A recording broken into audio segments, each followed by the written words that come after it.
जानकी, जानकी, क्या होगा इसे? देखो ना जी, अब छलिया की सूचना मिलते ही हम सब बालकों को ढूंढने चली गई और ढूंढते ढूंढते सबको बहुत प्यास लगी आई जी। तो जानकी जमुना जी की नदी से जल लेने गई और उसने जमुना जी का पानी पिया और उसकी जेदशा हो गई। बालक कहाँ है? वो ठीक तो है ना? ऊपर ऊपर से सब ठीक है, पर भीतर से बहुत भयभीत है सब। जानकी तो बिल्कुल नीली पड़ गई है। लग तो है विष फैल गया है इसको पूरे तन में। मथुरा के सौ से विदेह जी को बुलाए गए हैं उसके उपचार के लिए। जैसे ही इसने जल को मुंह से लगाया, ये गिर पड़ी। चटपटाने का अवसर भी ना मिलो। हाँ वैद्य जी, और निकटी मृत पशु भी पड़े हुए थे। हाँ, मैंने भी अस्थियां देखी थी। इसका तो यही अर्थ हो सकता है कि समस्या वहाँ के जल में ही हो। वैद्य जी, आप रोगी की नाड़ी पे ध्यान दो ना। जे गोपिया क्या कह रही है उसे सुनने की आवश्यकता ना है। जब तक विष के कारण का पता नहीं चल जाता, हम उपचार कैसे कर सकते हैं रानी जी? जी, वो निकट ही यमुना जी में एक विशेष क्षेत्र है। ये सब उसी के जल की बात कर रही है। तब तो ऐसा भी हो सकता है कि किसी विषैले सर्प के काटने का प्रभाव हो। पर सर्प के काटने का चिन्ह ना है उसके तन पे। सर्प जब काटता है तब उसके दांत के चिन्ह बन जाते हैं। मुझे पता है, बड़े बड़े सर्प को काटते हुए देखो है मैंने। एक दिन अब बस कर उज्जवल, ये बड़ी बड़ी हाँकने का समय ना है। पर यदि सर्प ने ना काटो है, फिर जानकी की ये दशा किसने की? अवश्य किसी राक्षस ने की होगी। नाना, कोई विषैला पशु भी तो हो सकता है। यह अवश्य किसी माँ विषैले सर्प के विष से हुआ है। सर्प ने भले ना काटा हो, लेकिन ये अवश्य ही किसी महाविषैले सर्प के विष के कारण हुआ है। कालिया नाग। कालिया नाग?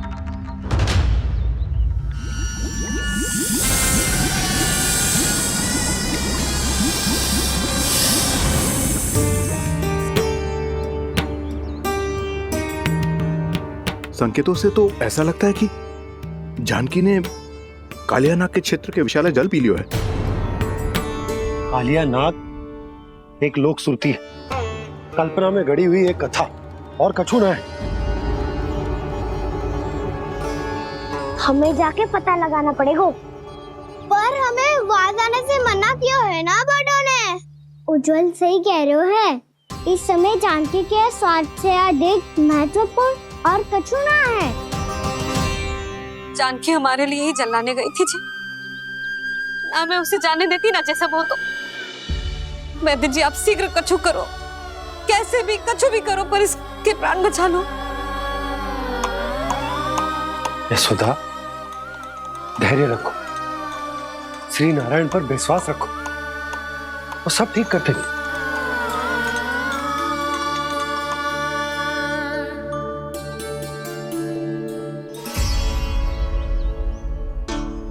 विष की काट की मेरे पास जितनी जड़ी बूटी थी, मैंने सब अर्क बना के पिला दी, पर इसकी दशा में अभी तक कोई सुधार नहीं दिख रहा है। यह अंतिम जड़ी बूटी है। अगर इससे भी चमत्कार नहीं हुआ तो फिर जो नारायण की इच्छा।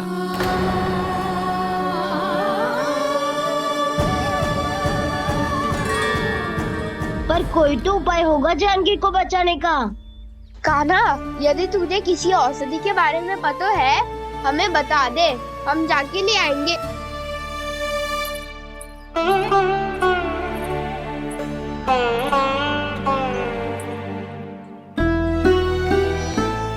हे नारायण, हे प्रभु, मेरी जानकी के प्राण बचा ले प्रभु। या तो मैं अपने आप को कभी क्षमा न कर पाऊंगी। ये सारी मेरे ही कारण बनाई थी।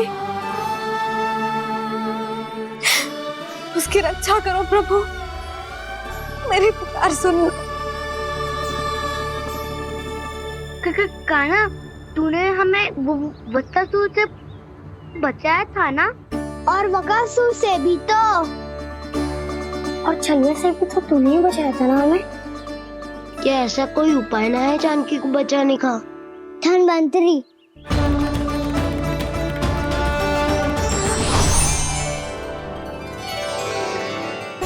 मैं आ गया हूं प्रभु, चिंता मत कीजिए, आपके आदेश का पालन अवश्य होगा। यशोदा मैया,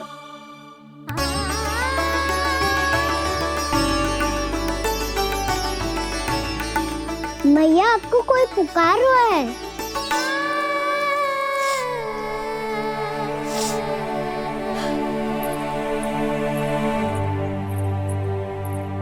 चिंता मत करो मैया, अब धन्वंतरी जी आ गए हैं, वो सब संभाल लेंगे। धन्वंतरी जी कौन है? जिन्होंने संसार का आयुर्वेद दिया, आरोग्य के देवता, वे श्री नारायण के अवतार।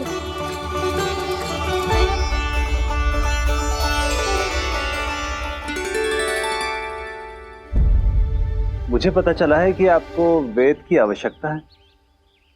हाँ हाँ, भीतर आइए। आइए आइए बैठे जी। जी रहे। मथुरा का सर्वश्रेष्ठ वैद्य अर्थात मैं यहाँ आ चुका हूँ और रोगी को जितनी औषधि की आवश्यकता थी सब दे चुका हूँ। निश्चित रूप से आपने विष की काट के लिए बहुत ही उत्तम अर्क तैयार किया है, इसीलिए किसी और वैद्य की आवश्यकता नहीं है। किंतु आप अकेले कितना कुछ करेंगे वैद्यराज, मुझे अपना सहायक ही बना लीजिए। पर जो करना था मैं पहले ही कर चुका हूँ। हाँ, वो तो आप कर चुके हैं, बस रोगी के तन से विष निकालना शेष है ना वैद्यराज? हाँ हाँ, बस वही शेष है। इनके रक्त को विष रहित करने में मैं आपकी सहायता करूंगा। पहले ये संजीवनी मानी जाने वाली इन लाल फूलों की बूटी को भी घिसना है ना?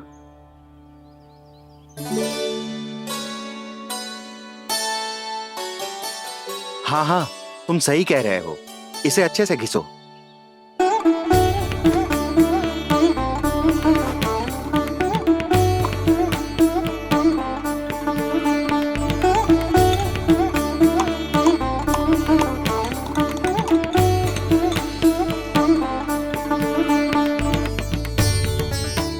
और ये नीले फूलों को भी तो मिलाना है ना?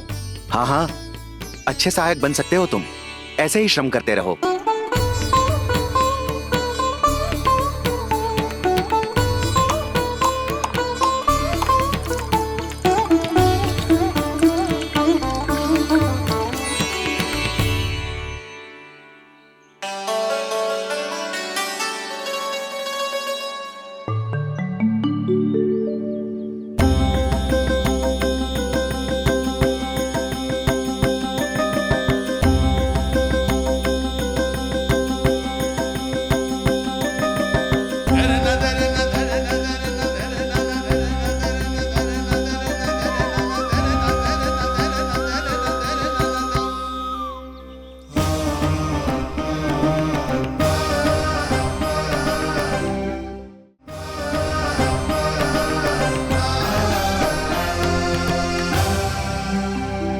जानकी स्वस्थ तो हो जाएगी ना धन्वंतरी जी? धन्वंतरी? प्रभु, अब मैं क्या करूं? आपने तो स्वयं ही मेरी पहचान उजागर कर दी। जी क्या करो कान्हा? आप सब ऐसे क्यों देख रहे हो? मैया कहती है ना, सभी वैद्य धन्वंतरी जी का ही रूप होते हैं। वाह कृष्णा, चतुर तो हो तुम। वैसे वास्तविक धन्वंतरी मैं हूँ, मेरा अर्थ है वास्तविक वैद्य मैं हूँ। ये तो मेरा सहायक है, मुझे पूरा विश्वास है बिल्कुल ठीक हो जाएगी। वैसे ही थोड़े ना मुझे मथुरा का सर्वश्रेष्ठ वैद्य कहते हैं लोग।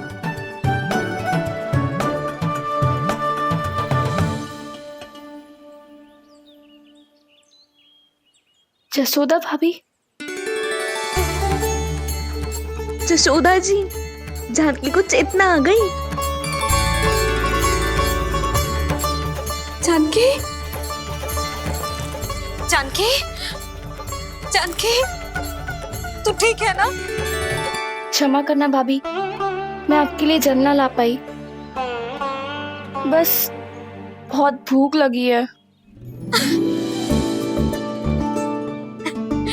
मैं अभी कछु लाती हूँ। जानकी, माखन खाओगी?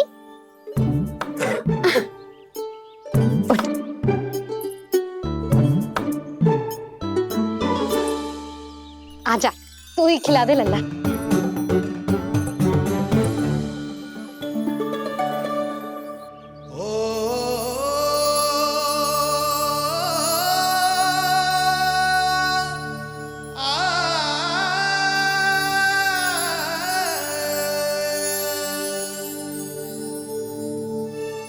तुम सब मेरे लल्ला को माखन चोर कहती हो ना? आज देखो, अपना ही माखन जानकी को खिला रहे है।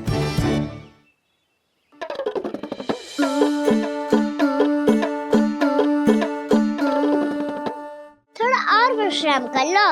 सदैव तुम हम सबकी सेवा करती हो, आज मैं तुम्हारी सेवा करूंगा। जानकी की जिज्ञासा तब हुई जब जय यशोदा काकी की सेवा कर रही थी, और अब देखो स्वयं भगवान ही इसकी सेवा कर रहे हैं। जानते हो इससे क्या सिद्ध होता है? जो भी यशोदा मैया की पूजा करेगा, अर्थात अपने माता पिता की सेवा करेगा, उनके साथ सम्मान से व्यवहार करेगा, ईश्वर स्वयं उसका ध्यान रखेंगे। कभी धन्वंतरी के रूप में तो कभी स्वयं कान्हा के रूप में। भक्त और भगवान का देखो कैसा ये अनुराग, स्वयं करे सेवा प्रभु, अद्भुत गोपी का भाग्य। प्रभु इन सब पृथ्वीवासियों से कितना घुल मिल गए हैं। ना तो ये प्रभु को भगवान मानते हैं और ना ही प्रभु अपने आप को इनसे सर्वश्रेष्ठ समझते हैं। अपने आचरण से ये सिद्ध कर रहे हैं कि ये सभी में हैं और सभी इनका ही अंश है।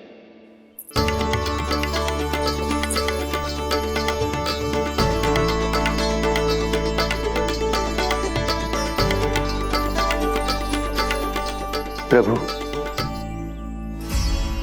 अब मुझे जाने की आज्ञा दीजिए।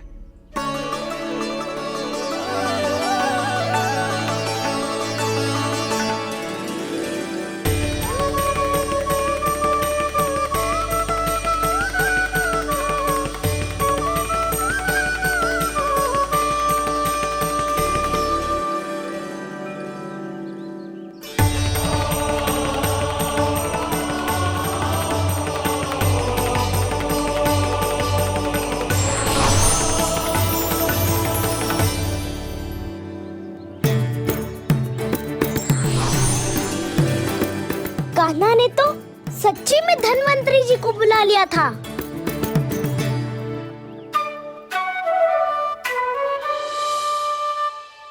जब से कान्हा का जन्म हुआ है ना, मैं तब से देख रही हूँ, तब से हम पे कोई भी संकट आती है ना, तो अचानक से कोई अपरिचित हमारी सहायता करने आ जाता है, और जाते समय कान्हा की आज्ञा लेके जाते है, और कभी कभी तो इसे प्रभु बोल के जाते है।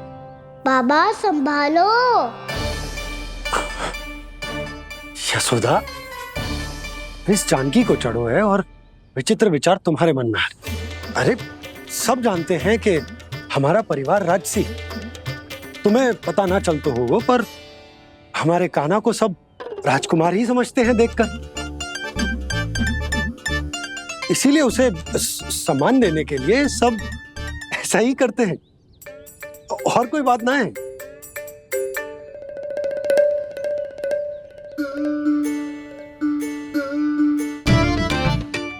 अब जी मेरे लल्ला को ऐसे क्यों घूर रहे हैं? बुरी दृष्टि लगाएंगे क्या? वैद्यराज जी, आपके सहायक तो गए, अब आप यहाँ क्यों हो? वो क्या है ना, मैं अपने रोगी का निरीक्षण करके पूरी तरह से संतुष्ट होकर ही जाता हूँ।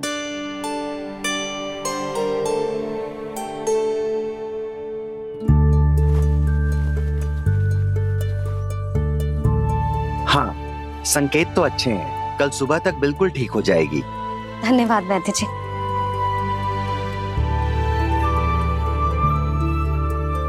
बस तो फिर हम कल पकड़न पकड़ाई खेलेंगे जानकी।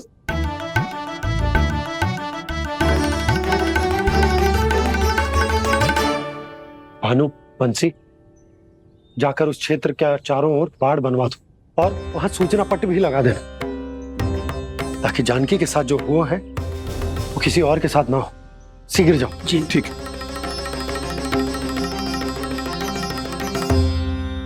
बाड़ और सूचना पट लगवाने से समस्या का समाधान नहीं होगा बाबा। निर्दोष पशु सूचना पट देखकर भी कुछ समझ नहीं पाएंगे।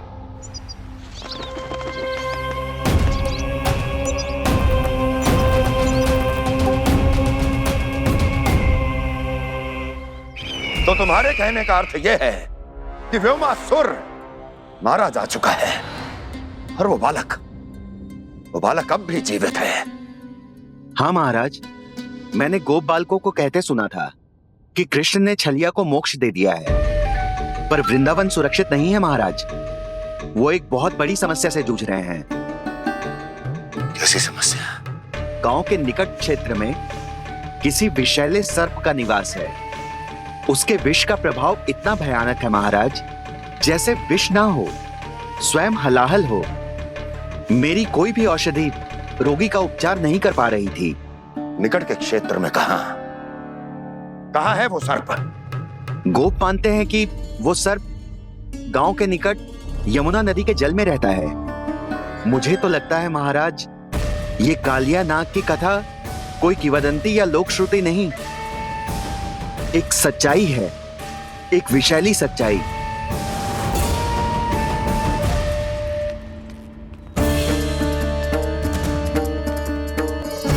कालिया का सामना करने का समय आ गया है, पर उससे पहले मुझे बुलाना होगा उन्हें।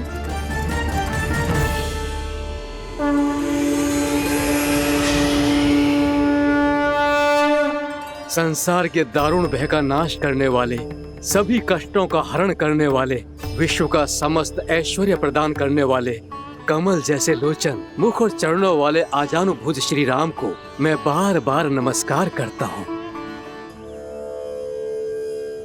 आपदामपहर्तारम दातारम सर्व संपदाम लोकाभिरामम श्री रामम भूयो भूयो नमाम्यहम्। कागभूषोंडी कागभूषोंडी कागभूषोंडी। प्रभु क्षमा करें, मुझे जाना होगा।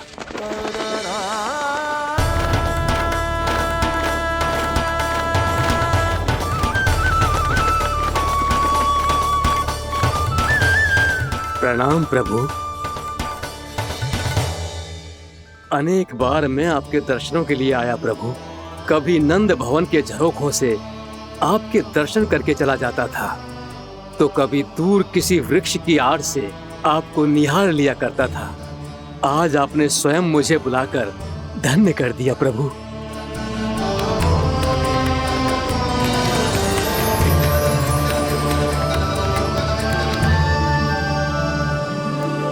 मैंने आपको यहाँ एक विशेष कारण से बुलाया है।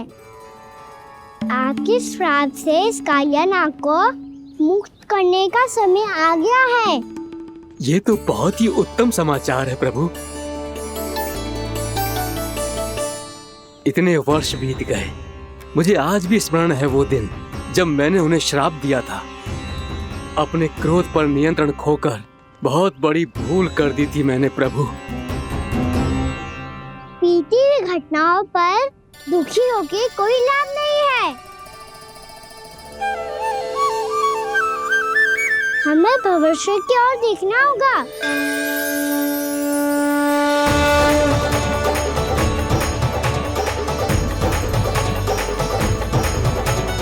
आदेश कीजिए प्रभु, क्या आज्ञा है आपकी? जब मैं कालिया नाग का सामना करने जाऊं, तो आप यही रहेगा। आपको अपने आप पता चल जाएगा कि कब क्या करना है। और हाँ, लौटते जाते समय नारद मुनि से कहिएगा, वो आकर मुझसे भेंट करे। अवश्य प्रभु, प्रणाम।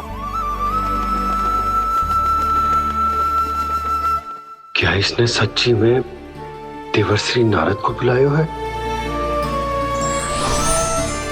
नारायण नारायण, आपको संदेश भेजने की आवश्यकता नहीं थी।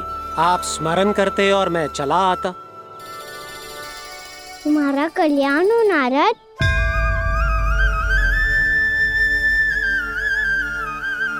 मैंने तुम्हें एक विशेष कार्य के लिए बुलाया है। आज्ञा दीजिए प्रभु। तुम्हें एक बार फिर कंस से भेंट करनी होगी।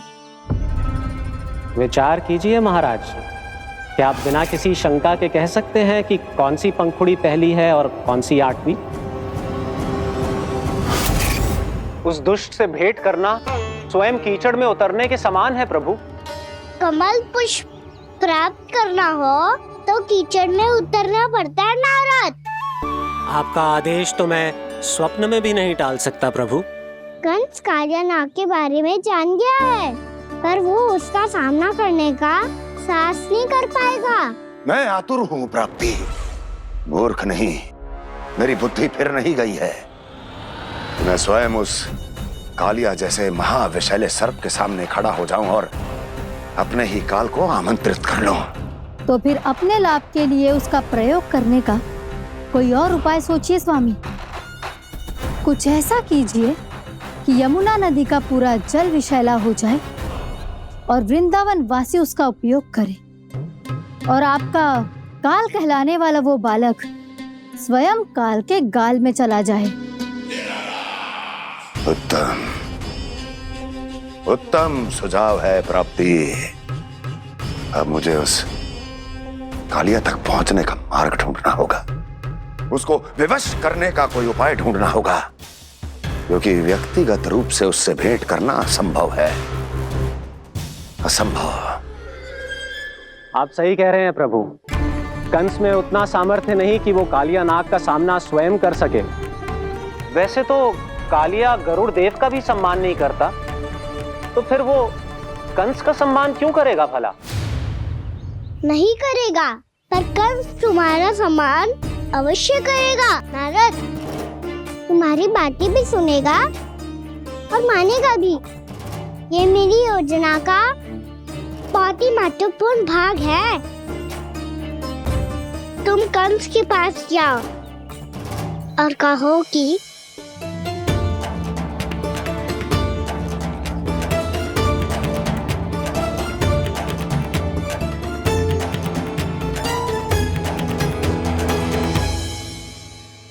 संतान अपने माता पिता को तीर्थ का सौभाग्य दिलाती, पर मेरा लल्ला कितना महान कि उसने हमारे घर को ही तीर्थ बना दिया। ऐसा तीर्थ जहां मेरी आंखों के सामने भक्त और भगवान का मिलन हो रहा है। जो आज्ञा प्रभु।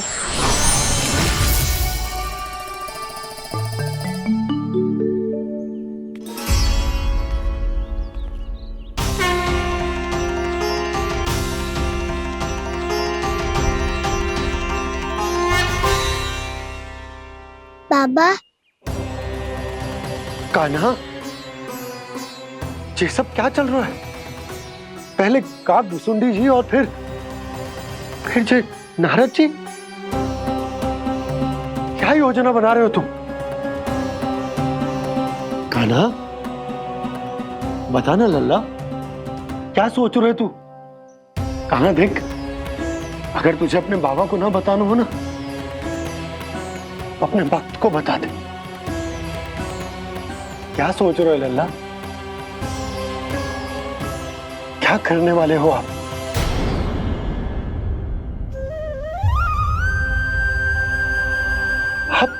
आप इतने दुखी क्यों हो? कान्हा, कान्हा, क्या होगा? क्योंकि मुझे आभास हो गया है बाबा, समय आने वाला है। कौन सा समय आने वाला है लल्ला? शीघ्र सब कुछ बदलने वाला है। भैया को मेरा सत्य पता चल जाएगा बाबा।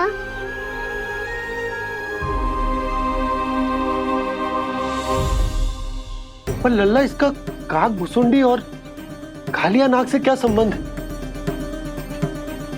ऐसा क्या हुआ था और क्या होने वाला है?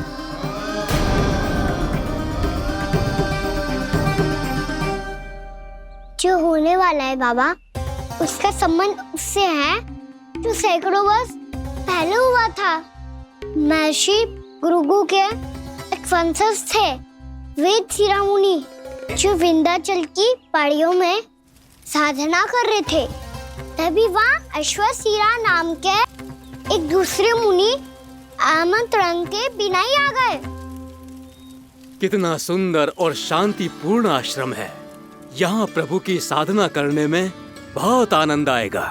शीघ्र ही अश्वशिरा मुनि उपस्थिति के कारण होने वाले व्यवधान से बाध्य होकर वेदशिरा मुनि ने अपनी आंखें खोली। कौन हो तुम और यहाँ क्या कर रहे हो?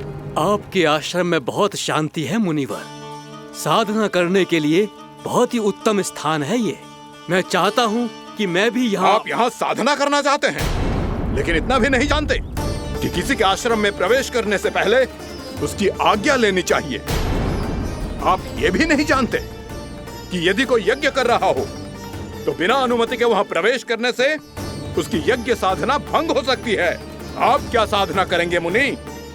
आप तो साधना के योग्य ही नहीं हैं। इतना अपमान! एक मुनि के मुख से इतने कड़वे शब्द शोभा नहीं देते। मैं तुम्हें श्राप देता हूँ, जितनी विषैली तुम्हारी जिह्वा है उतने ही विषैले सर्प बन जाओ तुम।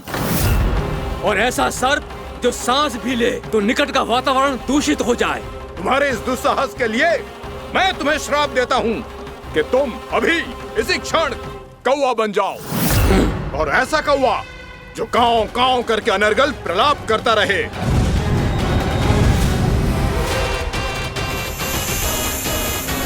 ये मैंने क्या किया? ये मैंने क्या किया?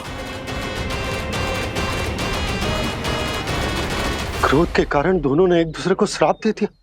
पर दोनों ही मेरे भक्त थे, और भगवान होकर मैं अपने भक्तों को इतनी कठिनाई में कैसे देख सकता था। इसीलिए जिस संकट में उन दोनों ने अपने आप को फंसा लिया था, उसका समाधान करने में मैं उनके पास गया।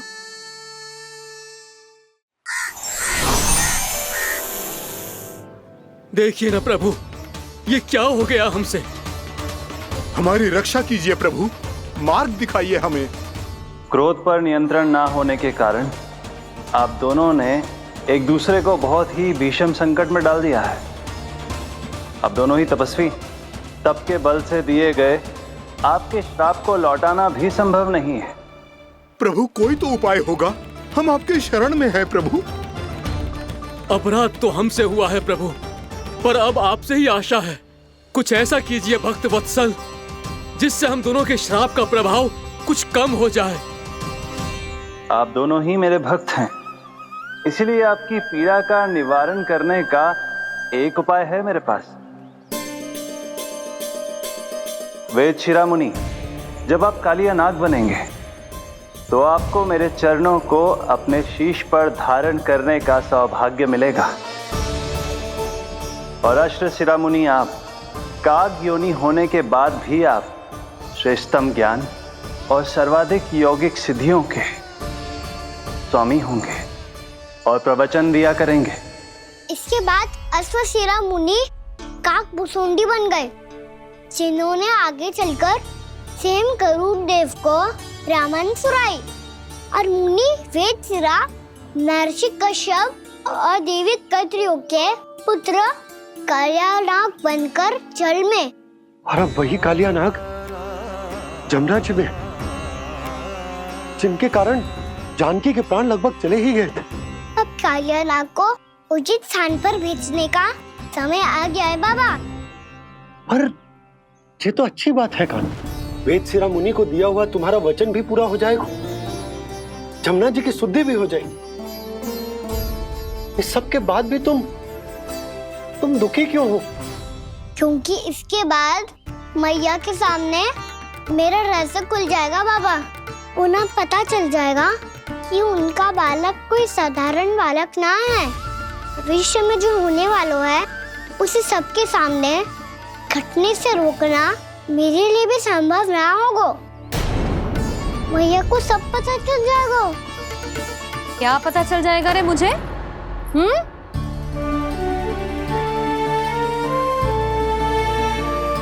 यही कि सबसे अधिक प्रेम मैं आपसे ही करता हूँ। अब बस भी कर। चलो, भोजन के लिए बुलाने आई थी तुम दोनों को। भूखा थोड़े ना रहने दूंगी अपने लल्ला को। मेरा लल्ला दुर्बल हो जाएगा ना।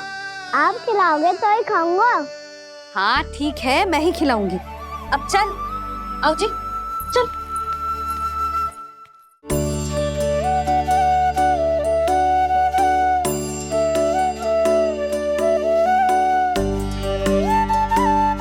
मैया खेलो ना मेरे साथ। मैया सुनो ना, मेरी बात ना मानोगी? अभी बहुत कार्य पड़े लल्ला। देख, जानकी को औषधि भी देने जानो है ना। औषधि मैं दे दूंगा, फिर तो खेलोगी ना आप मेरे साथ? पिछले कुछ दिनों से अपनी मैया का अधिक से अधिक प्रेम पाने का प्रयास करो है कान्हा। इसका तो एक ही अर्थ हो सकता है कि कछु बहुत बड़ो होने वालो है। कान्हा रुक जा लल्ला। कान्हा क्यों तंग कर रहा है? मैया को पहन लेना। कान्हा, कान्हा, ये क्या करो तूने?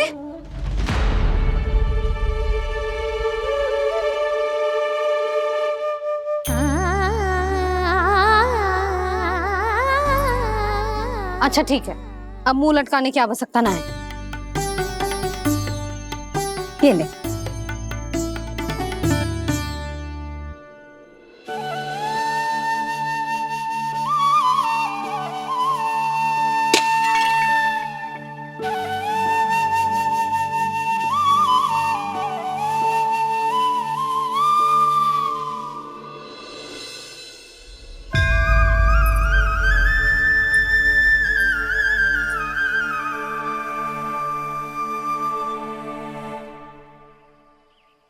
तंग करे मैया को खिजाए, खेले रूठे मनाए,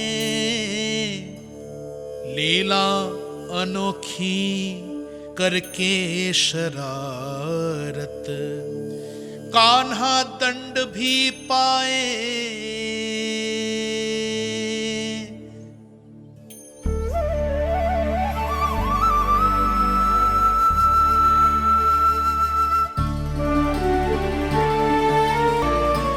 रूठना मनाना, खेलना खिलाना, पहले शरारत करके क्रोध दिलाना और फिर क्षमा मांग लेना, ये सब जानबूझकर कर रहे हैं कान्हा। जैसे जीवन भर के लिए अपनी मैया की ममता को अपने हृदय में समेट कर रखना चाहते हो। कैसे कैसे करूं उस कालिया से मित्रता, कैसे करूं उसका उपयोग?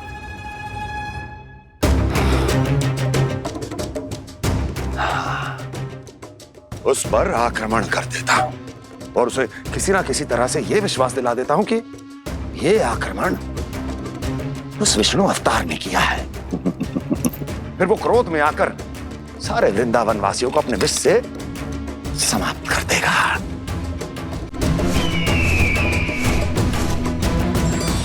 नारायण हरि, नारायण हरि।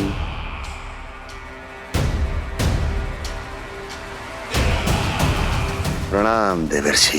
किस योजना में कितना लाभ है और कितनी हानि, यह आंकलन करते करते थक गए होंगे मथुरा नरेश। देवर्षि, आज मेरा ध्यान कैसे आ गया आपको?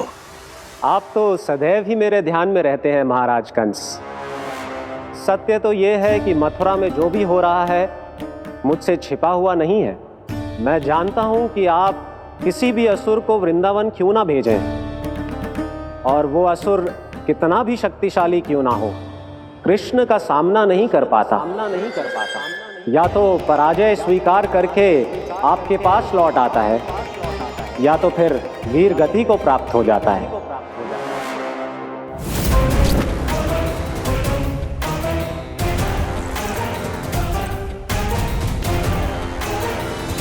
वाह, मुझे मेरी असफलताएं स्मरण कराने आए हैं, मेरे घाव को खुरेदने आए हैं, उन पे नमक छिड़कने आए हैं। मित्र को शत्रु समझने की भूल मत कीजिए महाराज कंस। मैं तो आपकी सहायता करने आया हूं। हाँ, और मेरी सहायता। कृष्ण विष्णु अवतार है, आप विष्णु के भक्त हैं। मैं हूं विष्णु द्रोही, फिर भी तो आपके आराध्य को हानि पहुंचाना चाहता है, उसकी सहायता करना चाहते हैं आप। क्या आप निश्चित रूप से कह सकते हैं कि आप ब्रह्मांड के सभी नियमों को अच्छी तरह समझते हैं? अवश्य। आपके लिए बस इतना ही जानना पर्याप्त होगा कि मैं जो कुछ भी कर रहा हूं उसके लिए मेरे व्यक्तिगत कारण हैं। मैं तो बस आपके हित में पिछली बार की तरह एक सुझाव लेके आया था, पर यदि आप मेरा सुझाव सुनना भी नहीं चाहते तो आपकी इच्छा। नारायण हरि, नारायण हरि। कारण चाहे जो हो, इनके पिछले सुझाव के कारण ही आज मेरे शत्रुओं की संख्या कम है, अन्यथा मैं देवकी के अन्य पुत्रों को भी जीवित छोड़ देता, और आज वो सब अपने भाई के साथ मिलकर उसकी शक्ति को अनेक गुना बढ़ा देते। ठहरिए देव ऋषि,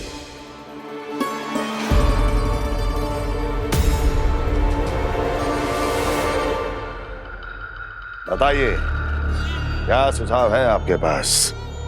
मेरे सुझाव का नाम है कालिया नाग।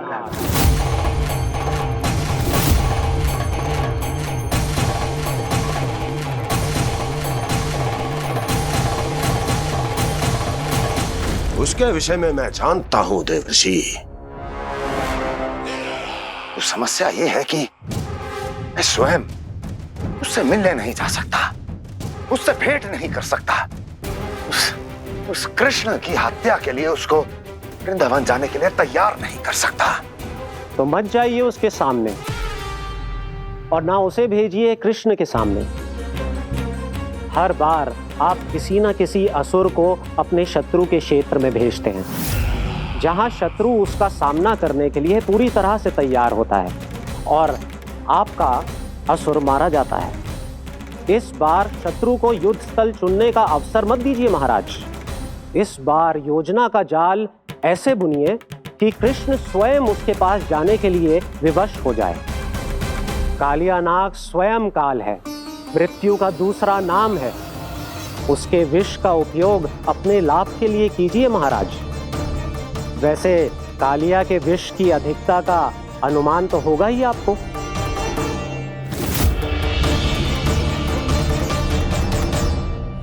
एक बार जो उसके क्षेत्र में पहुंच गया, फिर उसके विष से बचना असंभव है। उचित सुझाव है देवर्षि, उचित सुझाव है। देवर्षि, उस छलिया विष्णु की भक्ति करते करते आप भी उसके रंग ढंग सीख गए हैं। उचित है, उचित है।